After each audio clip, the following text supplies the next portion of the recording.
peut-être.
Shall we go?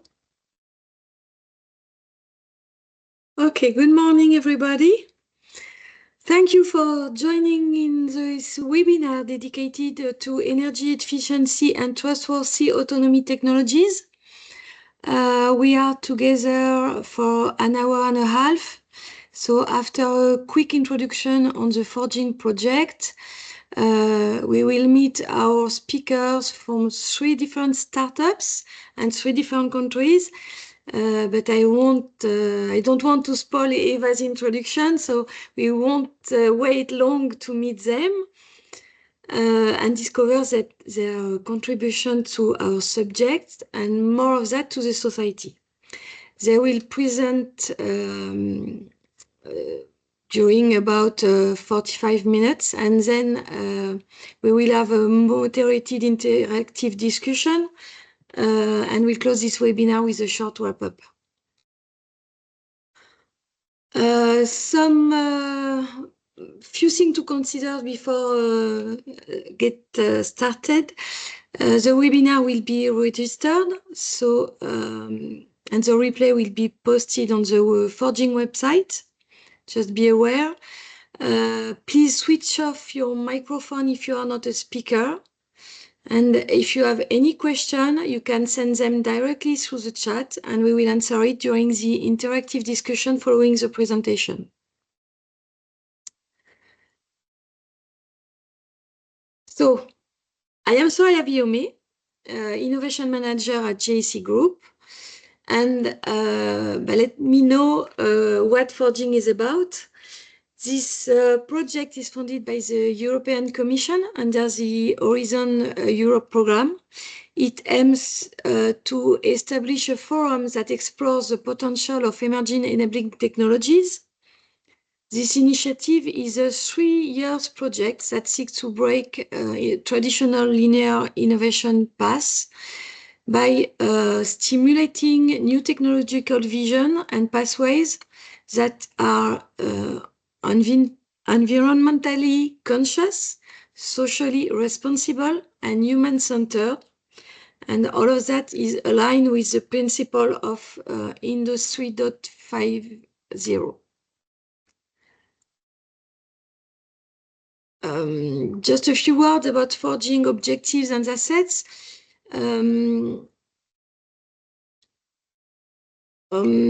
Our 3 main objectives are technological uncovering. This is about collaborate with experts from academia and industry to detect early signals of emerging technologies. The second one is societal confluence, which is about the fact to explore the desirability, the societal impacts and implications of novel technologies. And the last one is co-creation, which is as a principle and a methodology, because forging engage the broader community to develop concrete and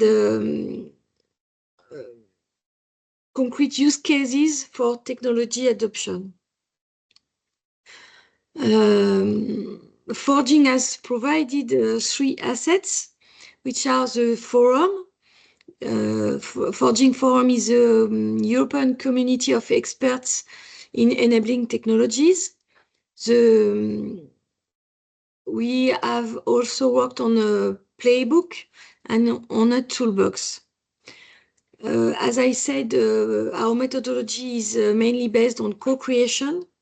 We have organized some workshops to bring together experts from academia and industry, practitioners, to co-create in an interactive and multidisciplinary approach the uptake of the responsible enabling technologies into society. You can find the forging pathway on the forging website, and it's clickable, so you can have all the details. 6 partners are involved in this project under the coordination of INL, International Iberian Nanotechnology Laboratory, which is based in Portugal. APR and STAM are in Italy, VTT in Finland. We have I2CAT in Spain and GAC Group in France.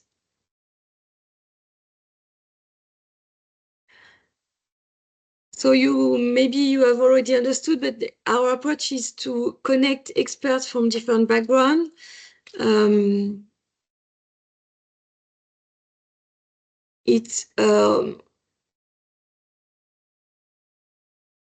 We have defined and choose to explore C technological pathway to transfer ideas and to help industry navigate through issues related to the deployment of use cases. The second pillar is the fact to emphasize a value-sensitive innovation journey for European innovation using emerging technologies. That means not only supporting innovation because it's innovation, but supporting innovation because it has to take into account the human in the development of the impact of the technology deployment, and it has also to be implemented respecting the environment.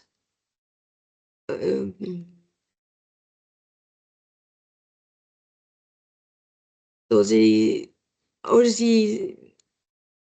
the ideas are developed within use cases, and they have been developed in those 6 technology frameworks.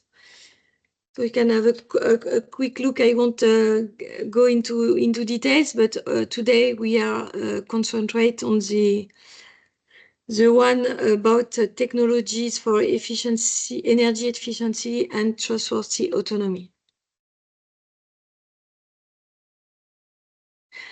I will leave the floor to Eva, who will introduce our experts for the day. Thank you very much, Soraya. Yeah, very pleased to meet you all. Welcome also from my side. I'm happy to welcome now our speakers to the floor, because we want to give, of course, in this webinar, the floor to experts from industry to show what's happening in terms of innovation in energy efficiency in Europe. And we're going to start with Georges Sareva. Georges, if you could please put up your slides. And whilst you're doing that, I'm going to introduce very quickly to the audience who we have here. So Jorge Saraiva is actually a VP for Europe at Prozel. And Prozel is a company from India which is expanding to Europe through its offices in Germany and Portugal that aims to accelerate the adoption of renewable energy solutions across industries. And it's enabling a carbon neutral future through innovation, advanced solar EPC technology, and strategic sustainability initiatives. George has also a very rich background, so he has been working a lot on smart cities and communities. He has been working as entrepreneur and as business angel, and he has a long international experience in information technologies. So George, we're happy to have you with us and looking forward to hearing what you're doing exciting in Prozel. Please, the floor is yours. And if you could please just put the slide in the full screen mode would be great.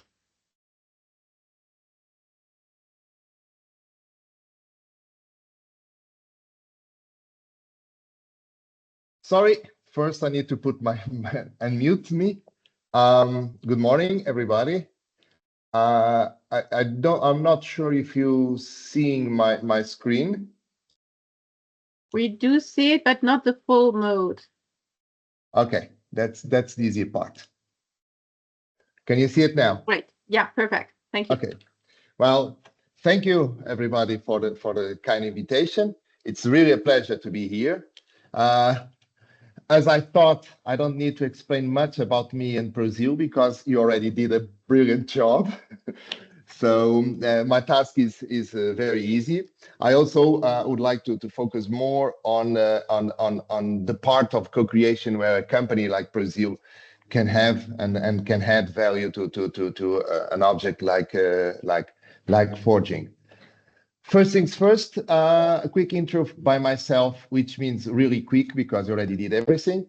Above all, I'm an IT guy. I'm an IT person. I was working in AI all the way until the pandemic start. And 5 years ago, more or less, I shifted my entire career to energy sector. And yeah, if you ask me why I've done that, of course, as a man, I blame a woman for that. And the woman I blame for that is this lady here, Miss van der Leyen, that back in 2019, she launched something called the Green Deal. I mean, we need to understand that we do have a problem, a very serious problem of we have by now we have around roughly 60 billion tons of carbon in our atmosphere that is taking the planet to close an extinction level, at least in parts for humans, at least in some areas of the continent. For the first time, there was a clear vision of what our goals should be. Above whatever you could say, the Green Deal stand up as an European statement that we will be the first climate neutral continent and that we will be that by 2050. And even more important than that, she's also said that we will reach the halfway point by 2030, and that is 5 years from now. I find that in history of politics, and there was only once that we could see such a clear speech. And I remember that was, I don't remember because I was not alive, but that was a similar speech from JFK when he said, we're going to land a man in the moon, return him safe, and we'll do it before the end of this decade. And this one decade is always the best milestones that we have. This is a clear speech. This is a clear mission that was launched. Most important than that is the reasons why we are the perfect continent to do that. And again, quoting Mr. van der Leyen, what happens with Europe is that we may not be the best continent for human natural resources. We may not even be the best continent for natural richness, but we are the best continent by now on scientists and innovators. So if we use our capacity, our innovation capacity and our people, we will be fit to do something that is historical and it paves the way for the continent, so we can lead the world in a sustainable journey. And having these words, what happens on this, on what we're saying is that we do have a kind of a new IP, and that new IP stands for innovation and people. This is our best treasury, and this is the where Europe plans to invest, and that was the speech in 2019. I confess, I took the COVID area to start thinking about where should I invest myself on those days, and where should I have a better impact. And this speech, this purpose, this mission for Europe resonates since then in my life. Most important is, what have we done since that moment? Well, it's Europe. So what we start by doing is we start by creating an European climate law. On this purpose, we create this NCPC. So every country, every member state had to come up with a national energy and climate plans. Meaning what? Meaning if we need to reach halfway until 2030, every single country needs to define what's the plan to get there. Yeah. And probably some of them with some parts of extensions to 2040. So this is something fun because, you know, when we start by saying our main goal is investing on innovation and people, but the first action actually was creating regulations for this. Sometimes putting regulations in front of innovation and people may have the opposite effect that we would expect. Anyway, how's the status of today on these national plans? As you can see it, this is all the 27 countries, member states in the EU. We are 5 years from the plan. Most of the countries are like 1/4 of the way they should be. That's just roughly an average. So there is a lot of speeding, there's a lot of things to be done as we speak today. And this is just for solar. If we're going for all other technologies, the scenario is very, very, very close. So we are running against time. We are running against all the capacities and all the capabilities we have. It's time to speed up. It's time to achieve a complete new boundaries. And this is pretty much the status we are now on retalking the energy transition. Also important is, again, the funding. When it was announced that we will be having like 600 billion just to start on funding this Green Deal. When this was announced and published, there was a huge entrepreneur that pretty much his eyes rolled. He looked to the situation, he looked to the money, he looked to the mission, and he started making calculations saying, this is going to be a great business for us to get in. And the funny part is, this entrepreneur is not European. Actually, it was China. China looked at us, all our promises and all our plans, and say, this is a great market to explore. So let's go back a little bit and try to understand how was the industry, what is the demand, and what is the growth. Here, I just show some of the countries and the growth on the market, so these countries on decarbonization. This is the demand. If we look at to the 2019, when this was announced, until 2023, so 4 years later, the market doubled. But that was a growing market already. Funny fact is that the photovoltaic panels made by European companies were leader with a 50% market share, global market share, in 2002. And frankly, the production continue. Problem is the market grow. And this is just an European market. By the end of 2023, the PV panels made in Europe only represented 2% of the market share. By now, this already includes some production from Canada in this 2%, and probably the production of US in this 2% in the coming years. So this is a fact that it's something that we need also to tackle when we talk about energy transition and innovation for energy transition. We had the market in our hands. We were the market. And frankly, what happened is that later, some new guy came in and just boosted the market while we stand still. China today represents 85% of the global market share. And this is something that we need to also to be tackling and focus when we talk about innovation. There is always some missing link that we take out of our equation, because most of the times we do have all the conditions. We have a huge internal market, and we have all the innovation and all the pole position for us to run. But suddenly, we just don't run. This is something that we need to be tackling again very strongly in Europe. This is a reality. And this reality shows us on this energy industry, the example I just gave you.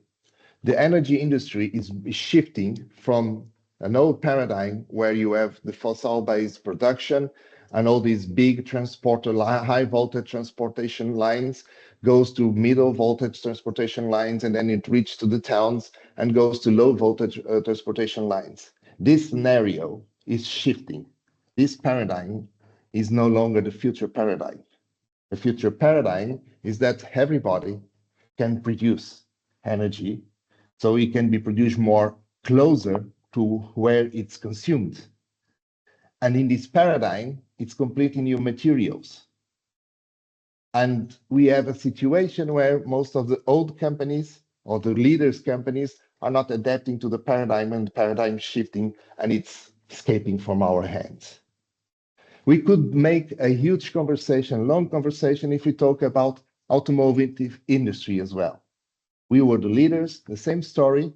And today, on the 15 most best-selling electric vehicles, there is not one single European model. And why are we talking about should we tackle electric or not? If you go to the automotive presentations now, you're already seeing some kind of hybrids as a cars and flying cars coming on, developed in China. And this only started like less than 10 years ago, or a bit more than 10 years ago. The next paradigm shift actually is coming, is called storage. That's already being used, and that's a missing link on our energy transition. We need to have something that fills the gap of the new energies that they are volatile and they depend on the weather conditions. So we need something that maintains the energy when we are not producing it. Storage is coming big time now.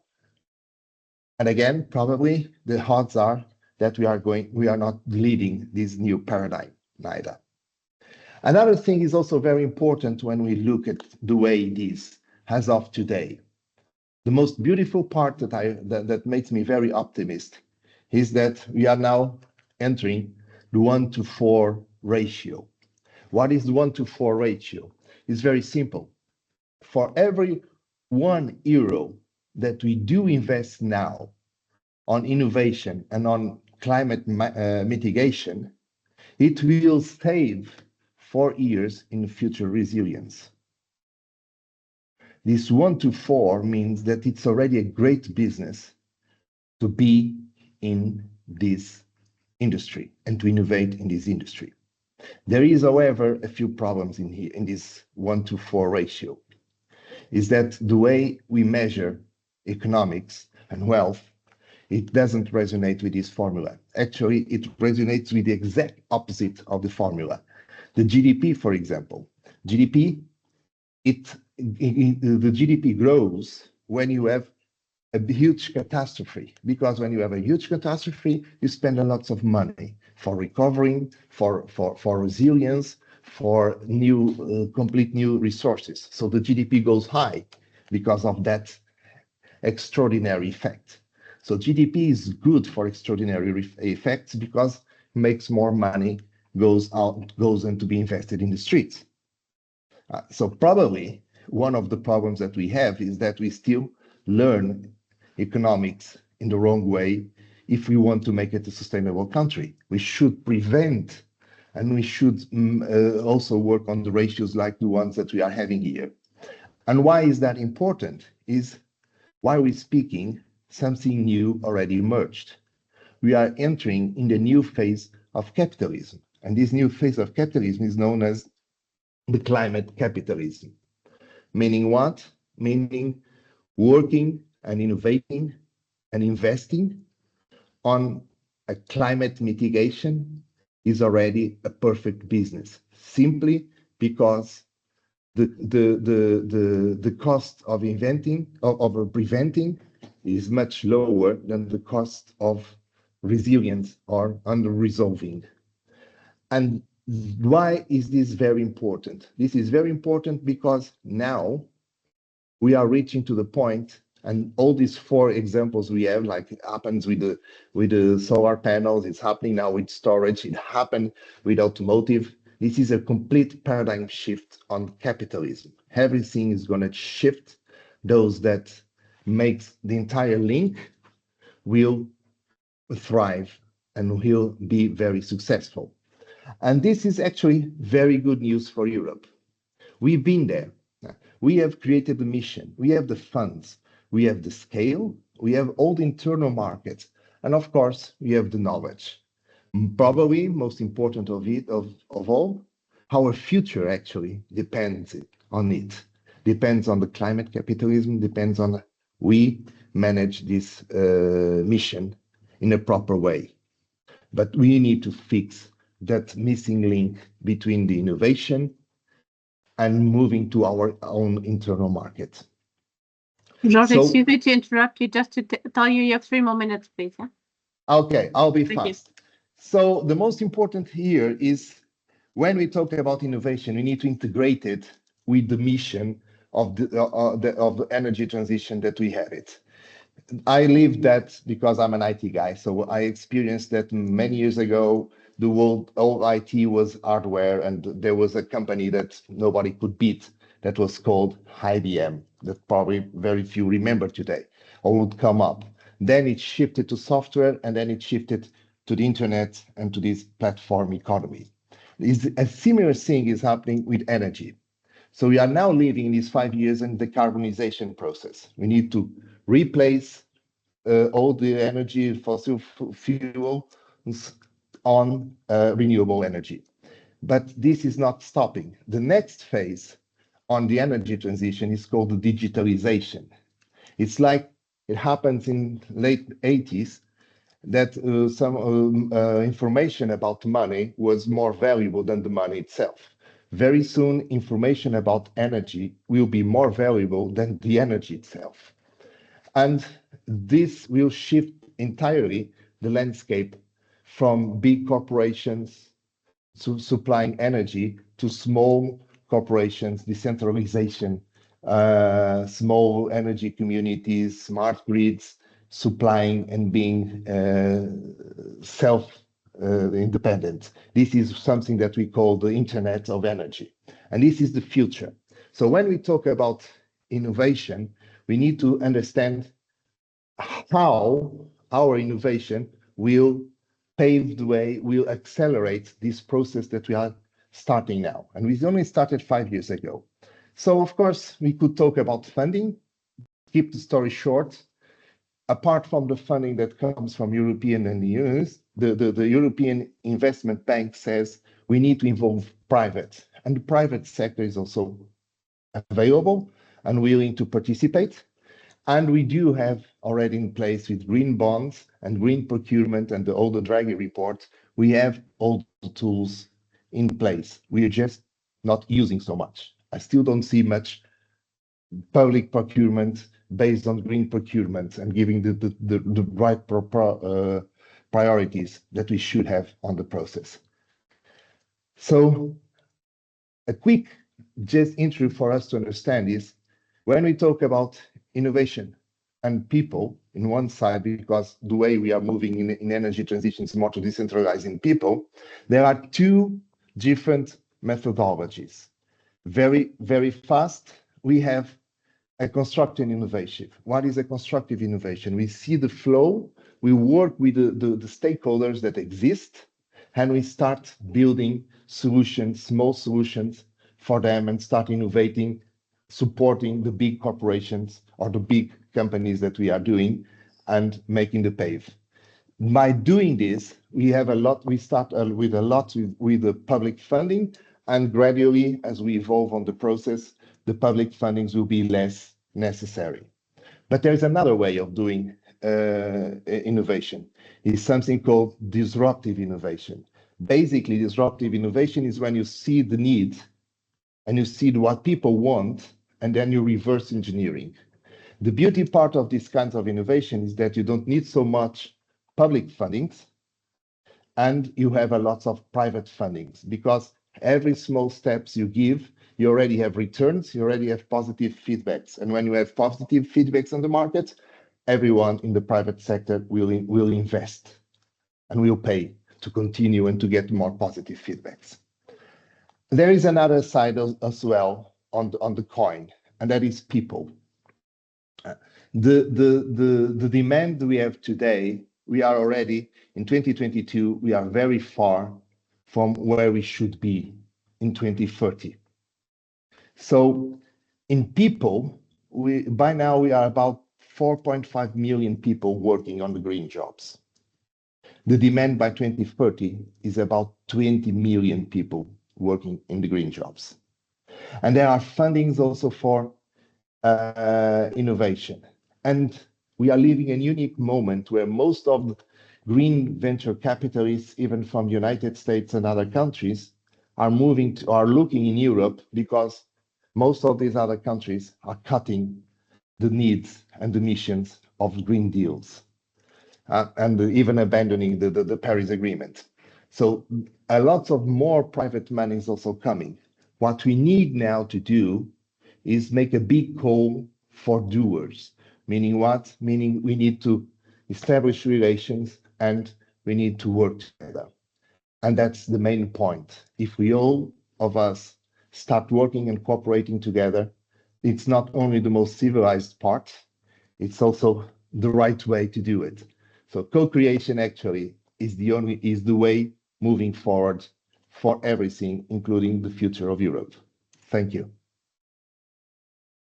Thank you very much, George. A very interesting introductory speech. I think we have seen a lot of interesting developments that you have retraced and that you're projecting for the future. And I'm now calling for one of the doers, which is Mirella Berry. Mirella, very welcome to our webinar. And whilst my colleague is setting up the slides, I'm giving a short introduction. So Mirella Berry is Innovation Manager at Water Horizon. And Water Horizon is a French deep tech startup founded in 2017, which supports manufacturers in their energy transition on several verticals. The recovery from waste heat, the storage and transport of heat, and the production of renewable cooling. Water Horizon's technology aims at responding to several major challenges, which are the use of industrial federal heat, the carbon impact of existing energy solutions, energy prices, and the decarbonization of the industrial sector. Mirella has both an engineering and business background, and just in the past worked for several companies. She has a long experience on European innovation funding in R&D, and notably for the aerospace and defense sectors, and she has worked also with the Enterprise Europe Network. So Mirella, very welcome to the webinar. The floor is yours. Thank you, Eva, and I think you nearly said it all. I don't know what I have left to say. And sorry for my voice. So good morning, everybody. So as Eva said, I am Mirella Berry, the Innovation Manager at Water Horizon. What is Water Horizon doing? Starting from the discovery of the founder of Water Horizon, Jean-Emmanuel Faure, who had the idea of creating this company during his engineering studies when visiting an incinerator and saying that there was a huge, phenomenal amount of wasted heat. And so he started to develop an innovative mobile thermal battery able to recover all this waste heat from incinerators, but it also can recover it from industrial processes. And so the battery is also able to store this energy in order to move it in another place where it can deliver renewable cooling, but also heating. The battery produces at the same time cooling and heating. And an interesting fact about our battery is that we can recover waste heat at lower temperatures than many existing processes. So we can recover heat from 50 degrees Celsius to 200 degrees Celsius. And with this heat, we can deliver cooling down to -8 degrees Celsius. And mainly for main application, it's around 0 degrees Celsius. And as you see in the picture, the rotation of the battery to charge the battery and then discharge it at the customer site is made by truck. Ideally, it will be made by electric trucks. And so to make it short, we turn heat into cooling, which seems quite magical.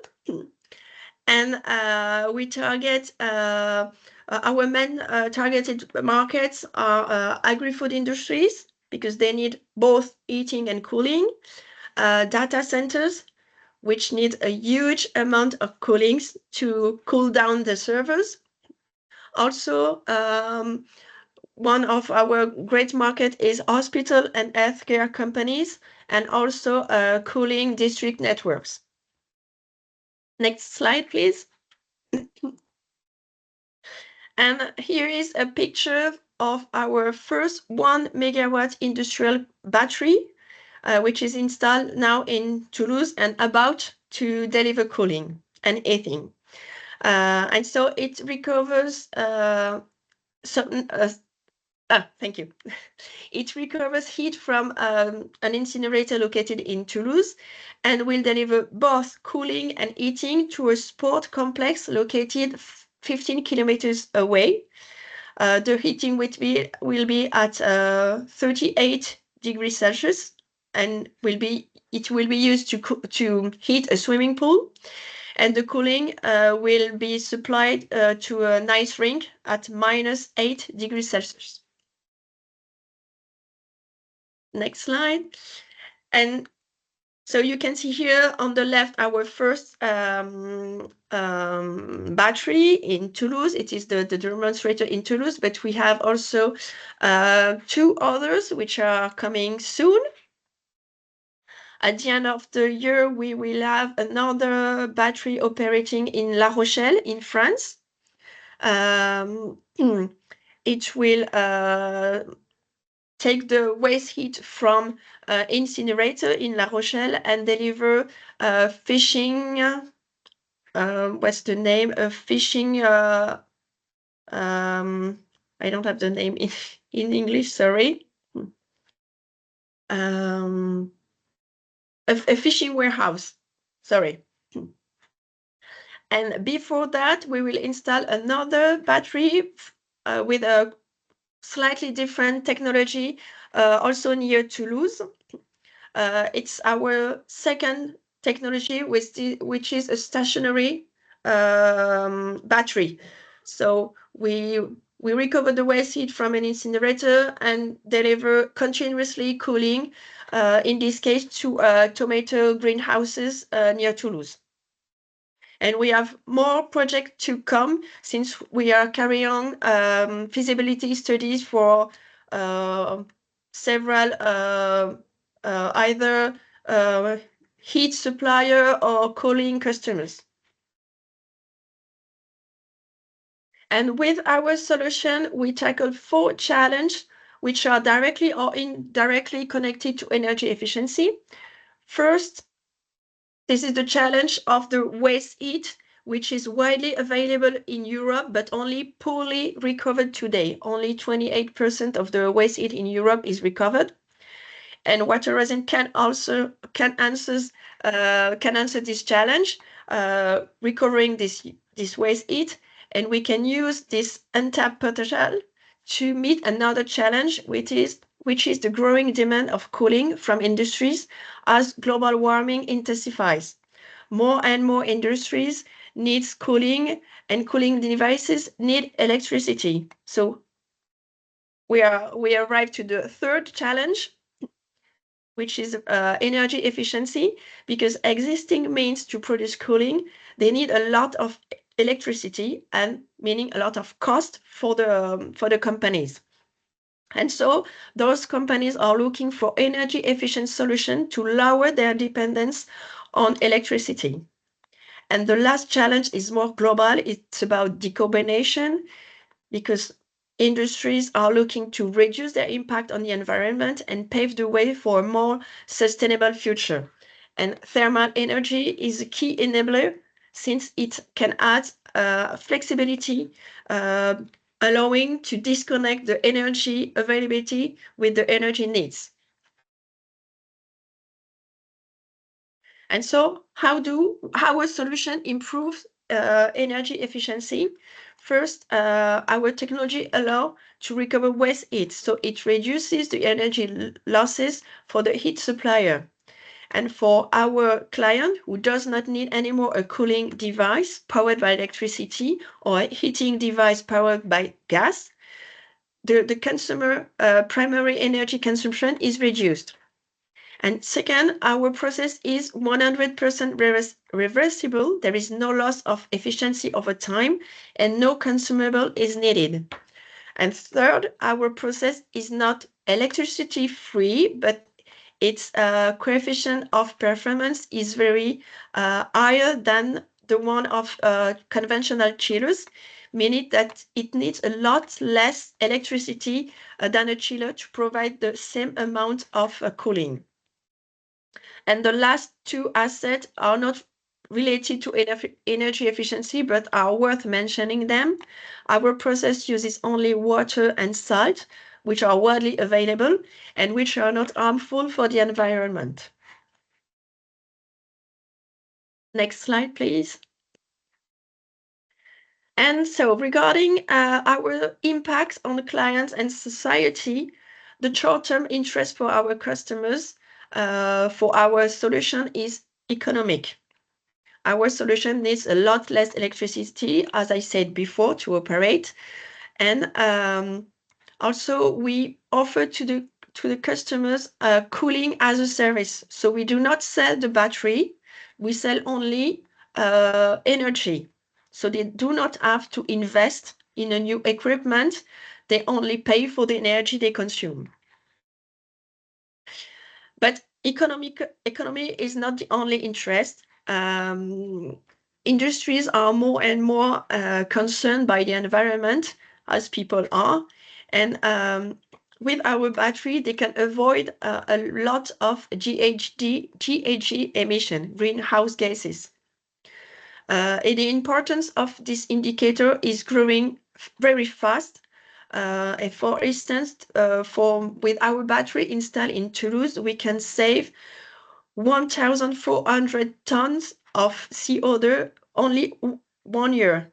And the battery lifetime is around 20 years. So you can do the math to know how much is avoided during the whole lifetime. And multiplying the number of operating batteries, we also multiply their positive impact on the environment. And so that's why our next goal is to build our own plant to manufacture our battery. And this will create many jobs, and it will also be an impact for the society.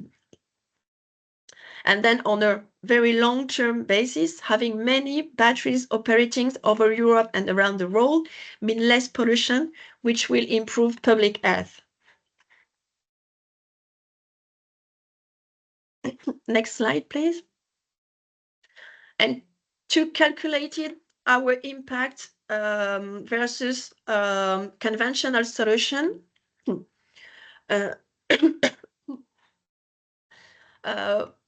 We have to consider that today heat is wasted in the atmosphere. There's nothing. Conventional device do not take this heat. And also the conventional mills need a lot of electricity to operate. I said it before, and they also use refrigerant fluids, and any piece of equipment experiences leaks of approximately 14% a year, and those fluids emit a huge amount of CO2 when they leak in the air. And for this reason, more and more refrigerants are being banned with the F-gas regulation that states which ones can be used they are removing progressively refrigerant gas from the ones that are allowed to operate.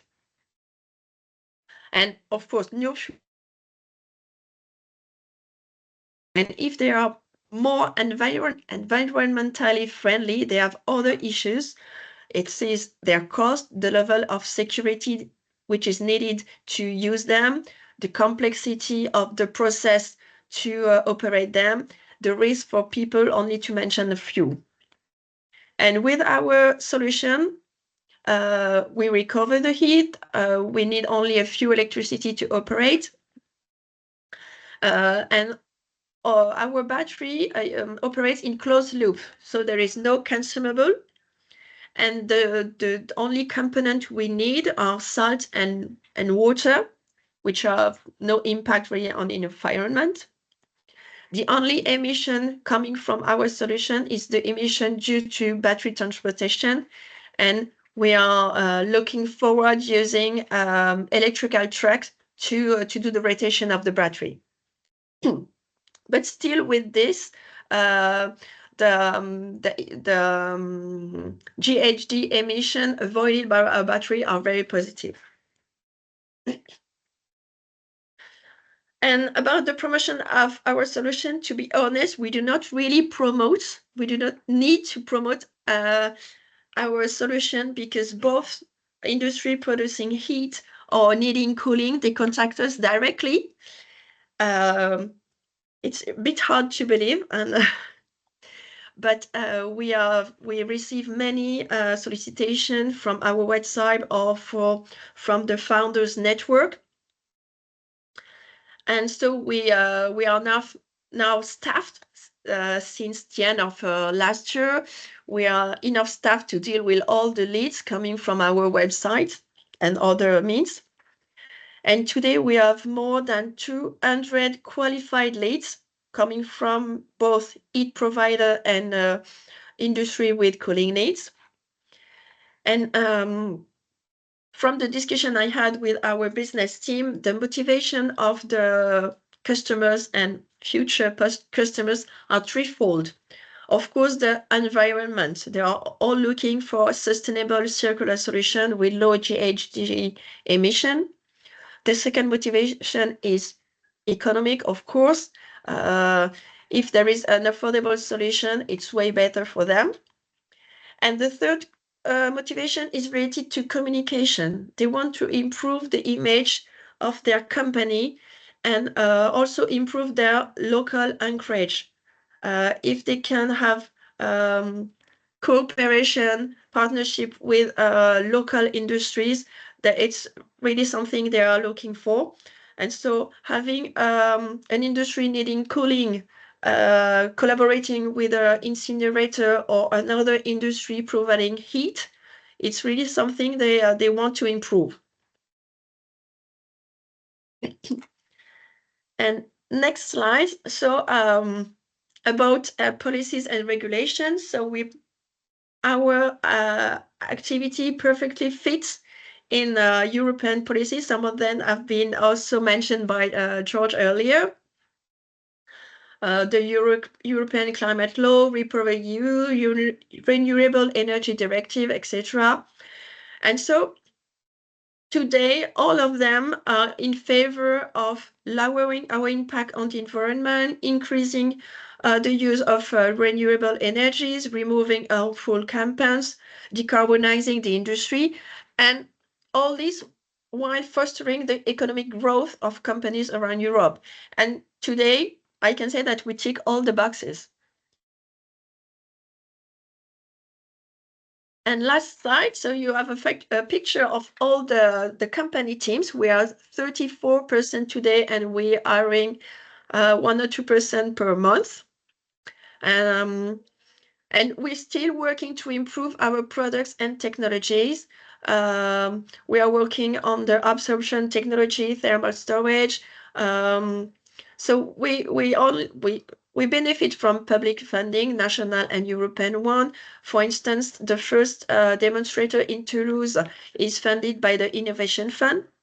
And so we are really looking forward to be involved in more projects in the future to accelerate our development. So if some people in the audience have any idea for a project, do not hesitate to contact me. You have my email at the bottom of the slide. And thank you. Great, thank you very much, Mirella. So open call to anyone interested to build a joint collaborative project. Very interesting to hear about your product or your service solution that you're offering. I'm now inviting our next expert speaker, who is Niccolò Mazzoleni, to the floor. And Niccolò, whilst you're setting up your slides, I'll shortly introduce your company. So Niccolò Mazzoleni is marketing manager at G4Energy. And G4Energy is a technology startup from Italy that is developing digital solutions for decarbonization and energy efficiency in the industrial sector. So G4Energy is supporting the industrial energy supply chain by proposing a digital platform. And this platform helps companies to identify actions for decarbonization and energy efficiency, reducing both the cost and CO2 emissions, obviously. Niccolò holds a master's degree in resource economics and sustainable development, and he has worked and engaged in European politics before and experience in digital marketing. Niccolò, we're glad to have you with us, and the floor is yours. Thank you, Eva. Thank you for the very nice introduction, kind words, and hello, everyone. It's a pleasure to be here. So regarding the slides, I'm gonna share them in a second if it's possible.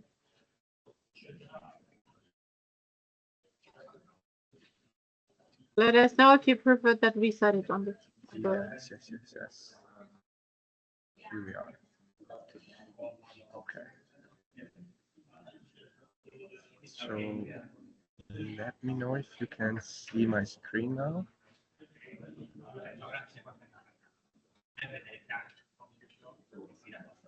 Not yet. Perhaps.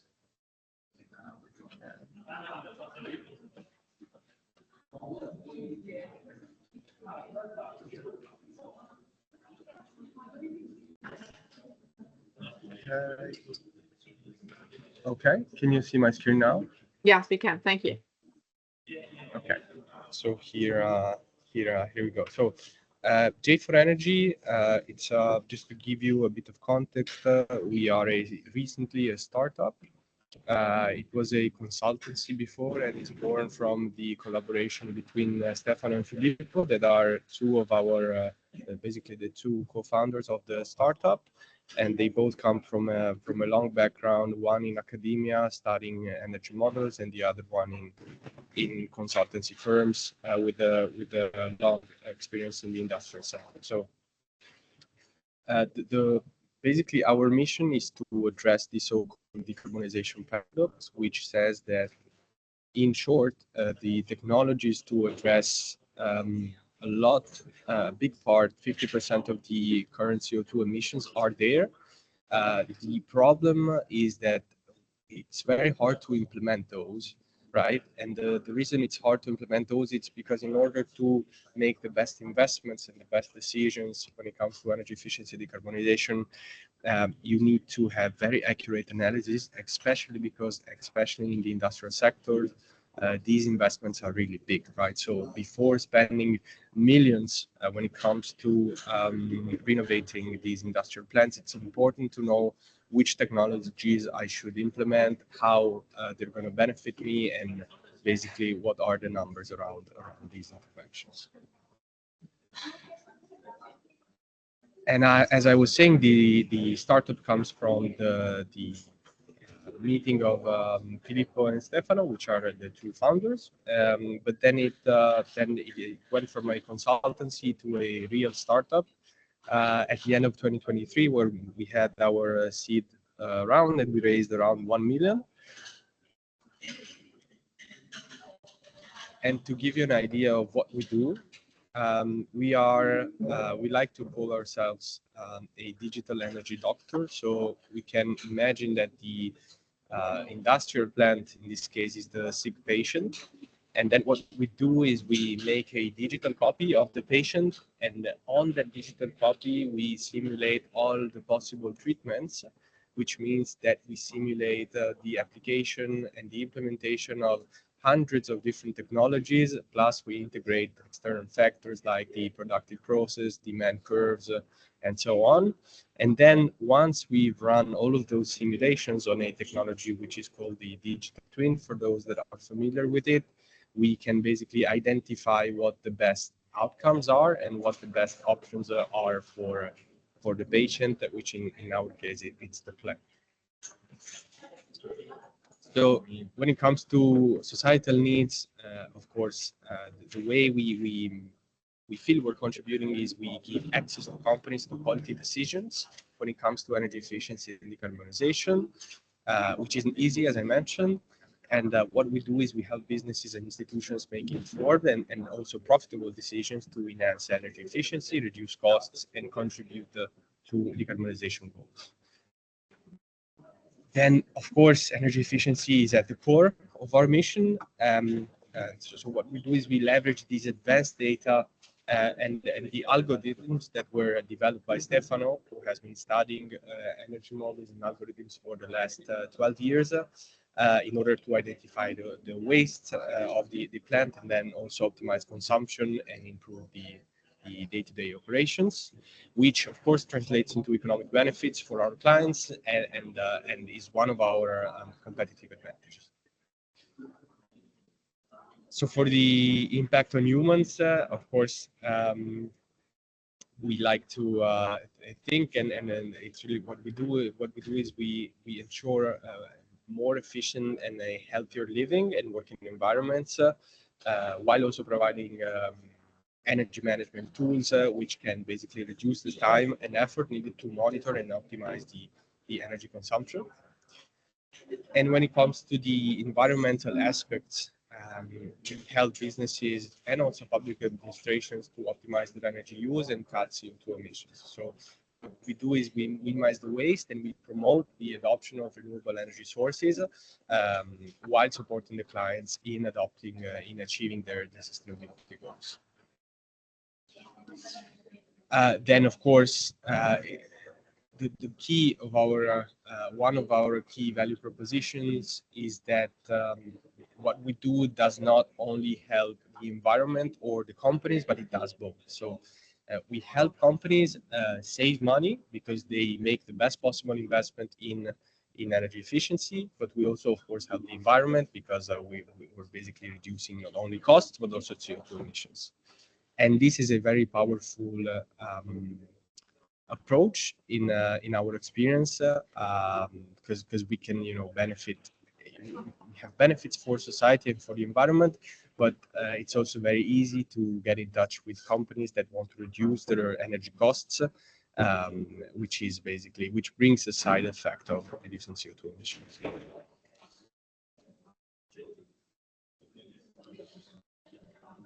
Then regarding the European regulations, of course, there's this impacts our work and our business opportunities.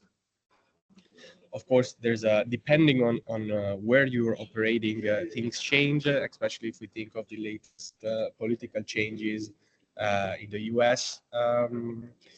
But as far as Europe goes, there has definitely been a positive impact when it comes to the link between regulation and the possibility and the number of business opportunities for J4Energy. So our personal lessons learned are one, of course, the importance of data. None of what we do could happen without the basically having the data, elaborating the data, and then bringing out these outcomes. And as I was saying before, in our case, sustainability is a strategic value because it enables us to attract businesses, not only because of the environmental and social impact, but also because of the economic ones, but also while providing, basically covering all parts of the spectrum.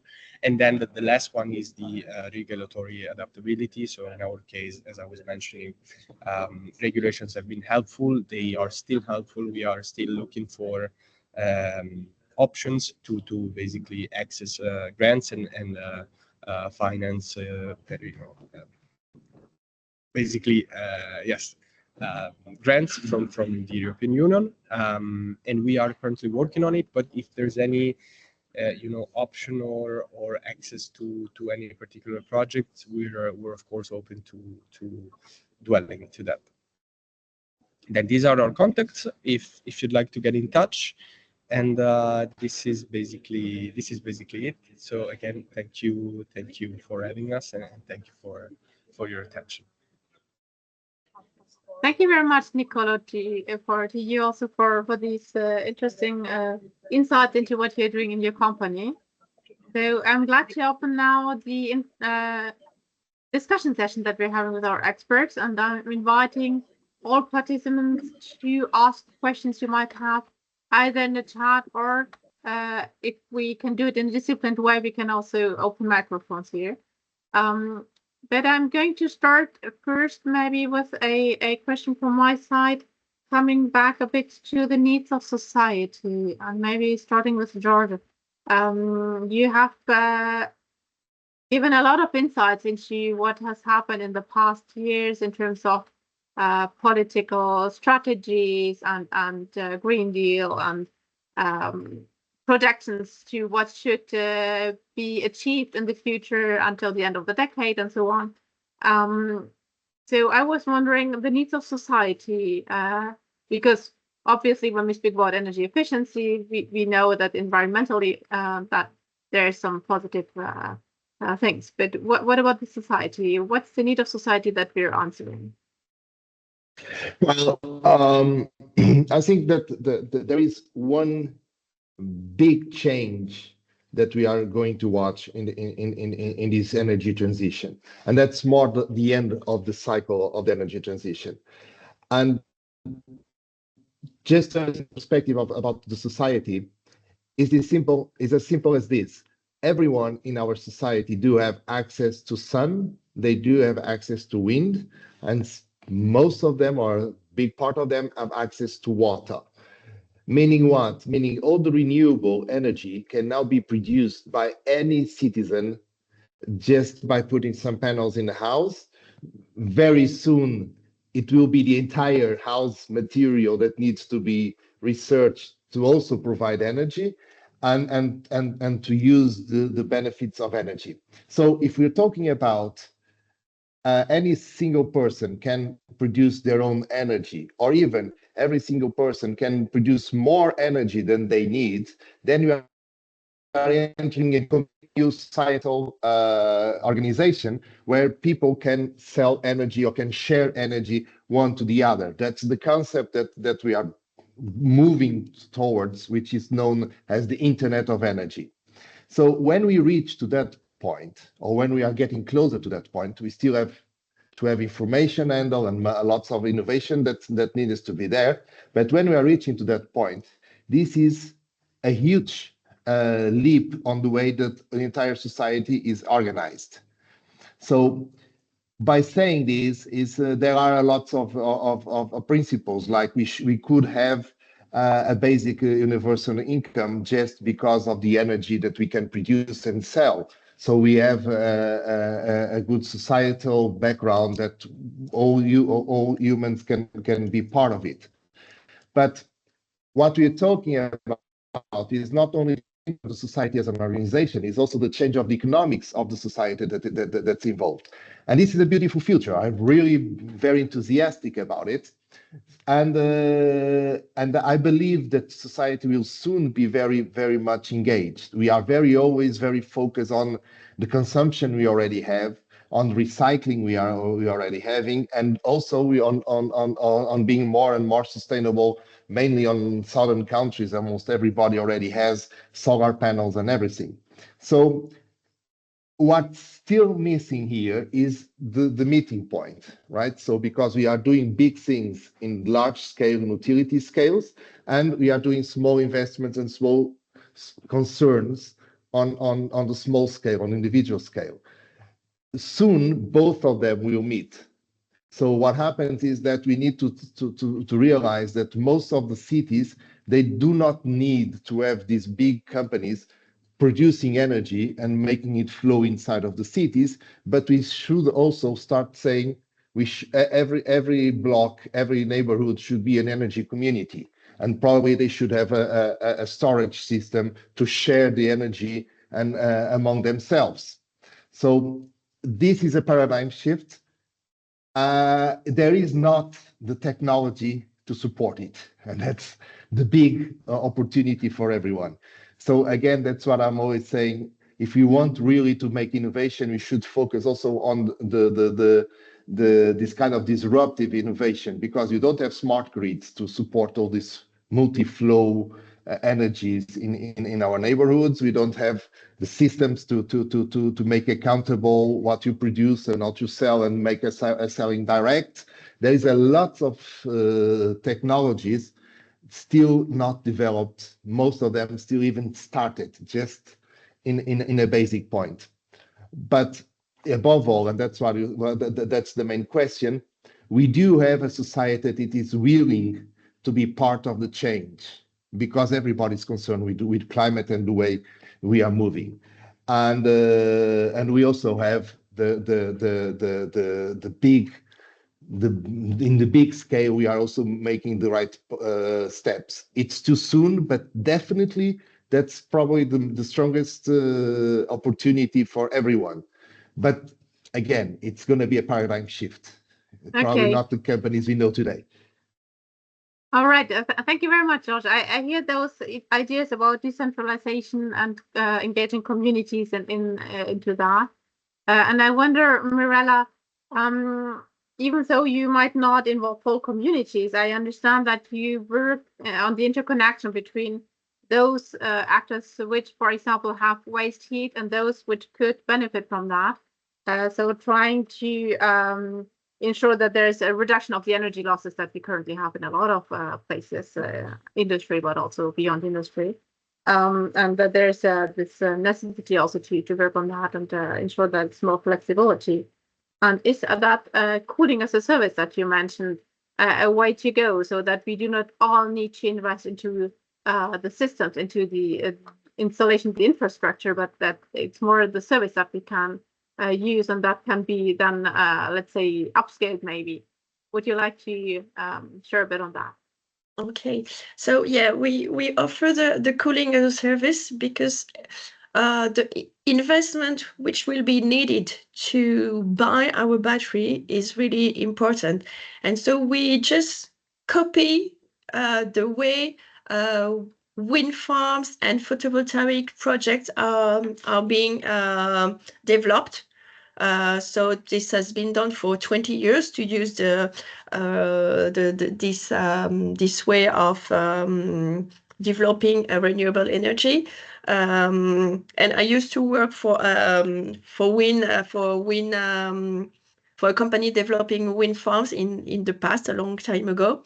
And so they built a society, a dedicated society, which buys the equipment from the supplier, and then this society sell the energy, electricity, heat, or whatever to the supplier, to the customer, sorry.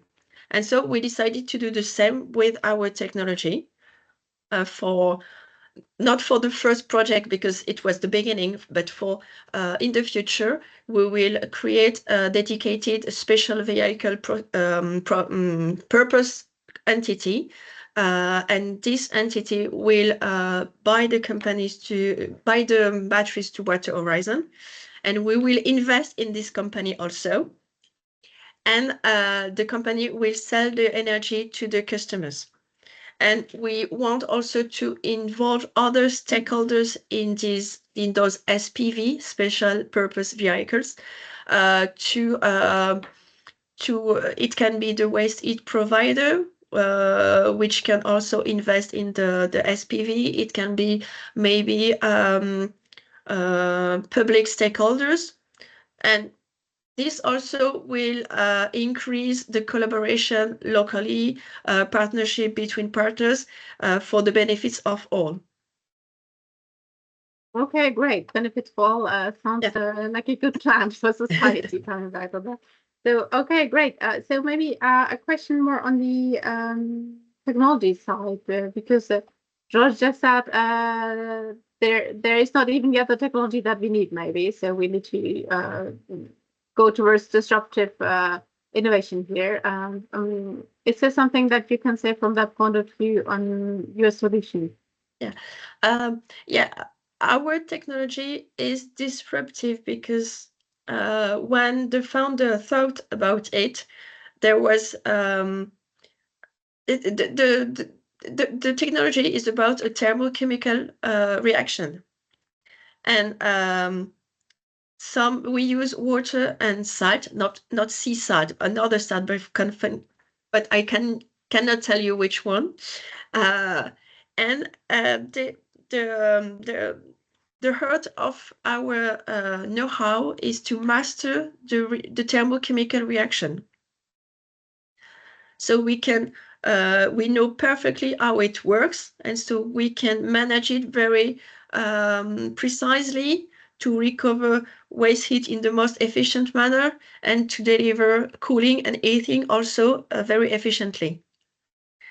I can go deeper into detail because I am not working on R&D at Water Horizon, but we protected our technology with 2 patents, and we have some more in the pipelines.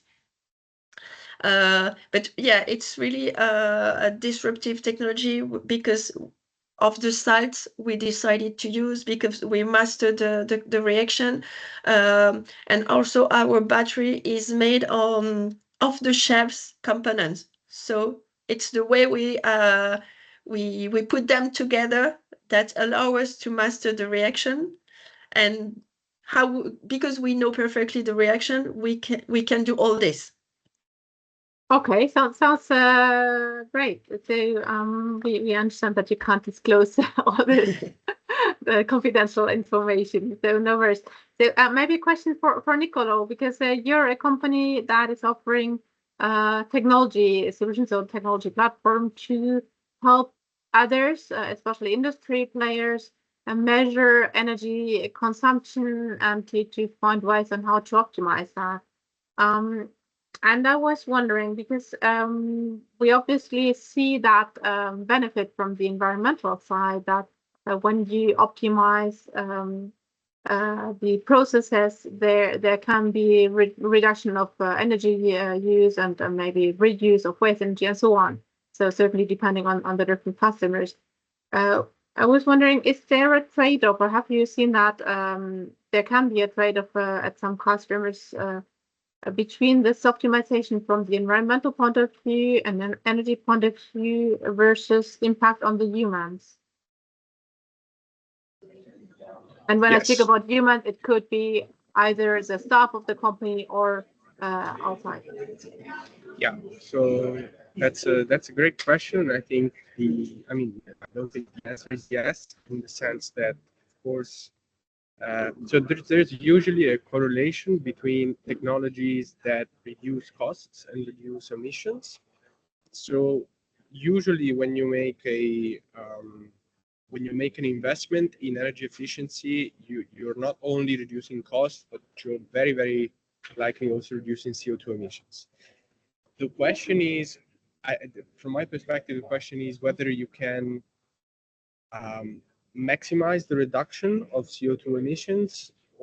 I mean, you can maximize the reduction of CO2 emissions, and you can maximize the reduction of costs. And what we see usually is that, of course, basically the energy savings are the biggest driver for companies when they want to implement energy efficiency solutions. However, there are some sectors like the fashion sector, for example, where because for them it's strategic to basically have as like very few CO2 emissions, and they have very big margins, then what they might want to do is they want to, yes, implement energy efficiency, but in a way which reduces CO2 emissions instead of reducing energy costs. I hope I answered the question. Yeah, thank you. There's one thing I wanted to build on, and that's a question to the three of you, but maybe we start with Nicola to go on here. I was wondering, are you or your clients, depending of course on the different activities, using indicators that integrate the environmental or the societal aspect when you measure processes, when you measure results, or when you're projecting impact? Is that something that you are implementing yourself? Or have you seen that at your clients, these kind of indicators? Nicola, would you like to give it a start? Yes, so I don't have a clear answer on this, in the sense that what we do is we can help ESG reporting with the energy part. However, we're not actively reporting on any societal. We don't have KPIs that relate to the societal benefits.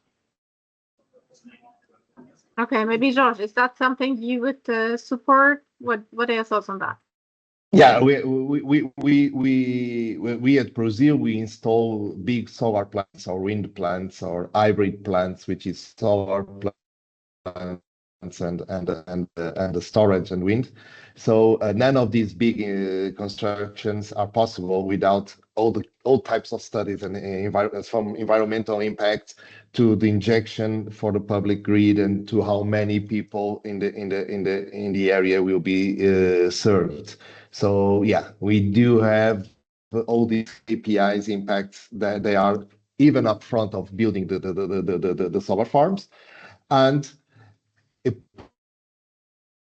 part of the we are producing, how much clean energy we are producing, and how much is the distribution that we are allowing into the grid. So yeah, that's part of our business. Okay, I'm afraid my connection was a bit bad, or maybe yours, I don't know. I could only hear about the environmental indicators, but did you mention that you're also using indicators which are more related to the human aspect? Sorry, I couldn't hear that. We do. We have to have even during of the maintenance of the park, we need to have all the KPIs about how many people we are serving and what's our percentage on the community where we are connected in the grid. Okay, thank you. Now I heard it. Great. Mirella, what do you think about that? Sorry. Today, the main indicator is GHG emission avoidance. And as we are a young society, we are focusing on this one, but maybe in the future, we will develop new ones. It's a bit earlier to say more. Okay. We look forward to the development of your company to see more. Great. So yeah, I've also seen that there have been a couple of questions in the chat, but I also saw that they were actually already answered. So I'm not going to go back to them unless someone wanted to enhance on something. But I wanted to come back on a topic that was mentioned by all of you at some point, which is the regulations. So we heard from George that there has been innovation and people, and then they put the R in front. So it just started with regulation. We heard also that, and I saw that in several of your presentations, that these regulations, which are about reducing energy and so on, seem to be relatively helpful for your businesses to access new clients, new markets, and so on. But can there also be regulations which are rather an obstacle, or which at least prevent you from advancing? For example, I'm thinking about data regulations, Nicola, because you indicated that access to data is very important for you. Is there something that is an obstacle for you on that front?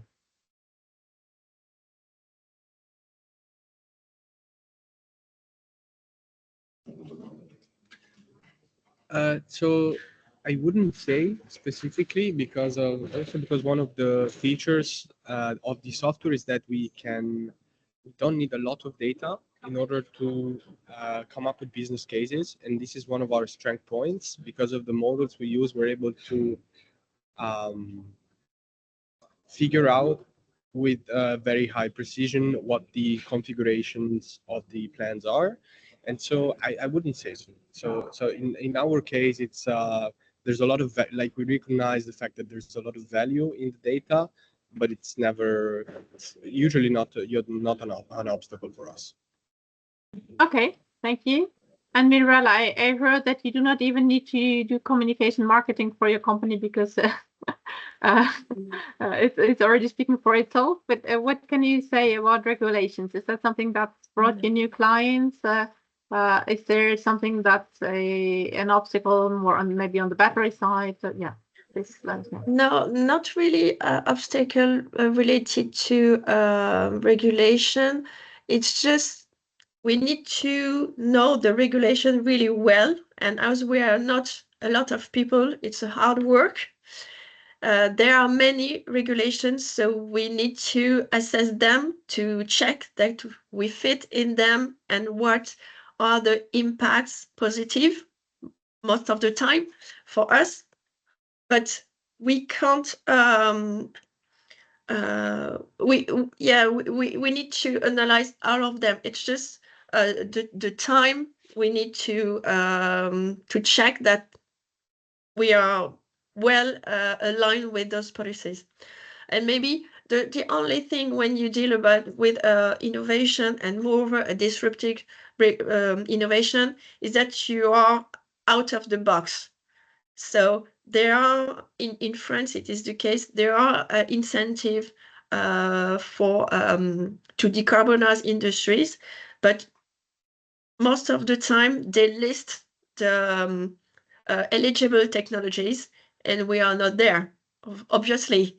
And so maybe it's this which is more difficult, is to convince that our technology can be should be added in those incentive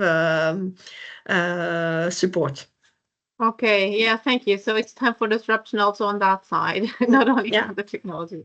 Okay, very good, great. Thanks a lot for all these very interesting insights. I think we now need to wrap up, but I'm trying to give a short summary of what we've heard, and we have had a lot of very rich content today. So bear with me if I'm missing points. But trying to go back a bit through the different presentations we have had. So George gave us a lot of insights into the different paradigm shifts that we have seen, energy, industry, storage, and so on. And now he speaks about the capitalism paradigm shift, where we need to go to climate capitalism.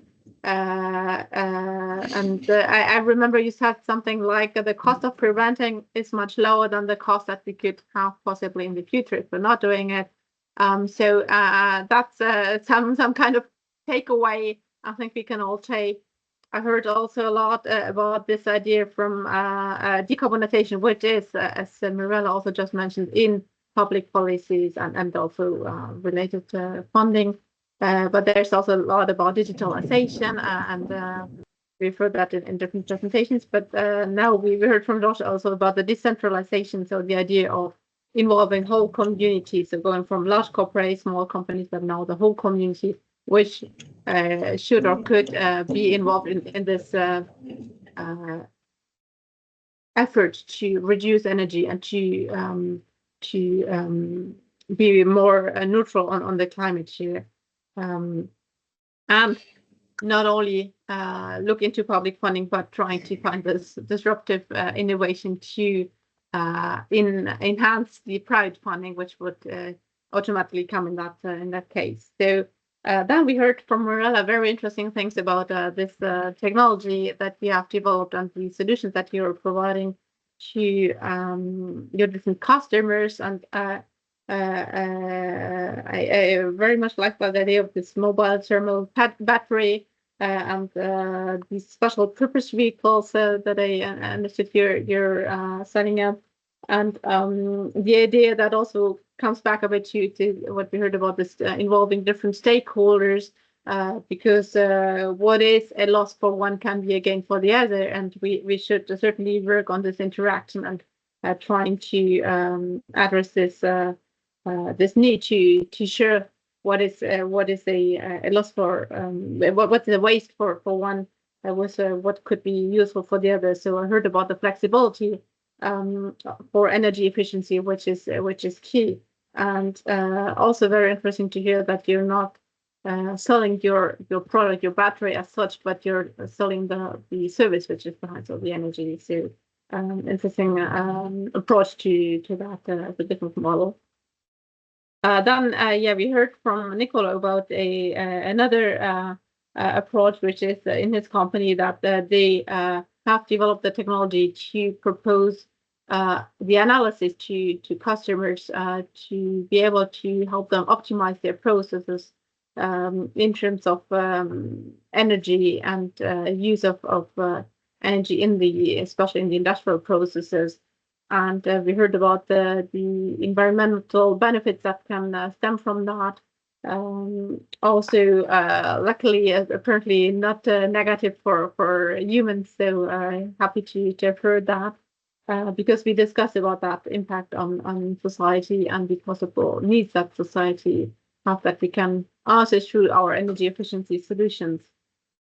And then last but not least, we spoke about these regulations, that there are many and that you need to know them well. So you know what's your framework that you can adopt to that. And in the field of energy efficiency, there are many which come into play, which can, for our experts here, be beneficial because it opens up new opportunities in terms of markets, but which is obviously also the reason why these different companies come to different solution providers to help them optimize their processes and reduce energy and find flexible ways of using it. So regulations, which is a European specialty, as I heard from Josh, and I think we all our personal thoughts about that. But we see here that what can be an obstacle for one, or what can be something to overcome for one, can be a benefit for the other. So always need also to see that there can be both sides of the matter. So yeah, I think that's it in terms of wrap up. And as I said, very, very rich content in the presentations in this discussion round. So thanks a lot again to all of you, and especially, of course, to our expert speakers for having given us your insights and your expertise and shared with us what you have done and what you're still doing. And wishing you all the best for the continuation of that. Just a very final word on forging, because we have also heard about co-creation is key, involving different stakeholders is key, making sure that everyone is on board, everyone takes his or her part also in this common effort that we need to do to reach the goals that have been set.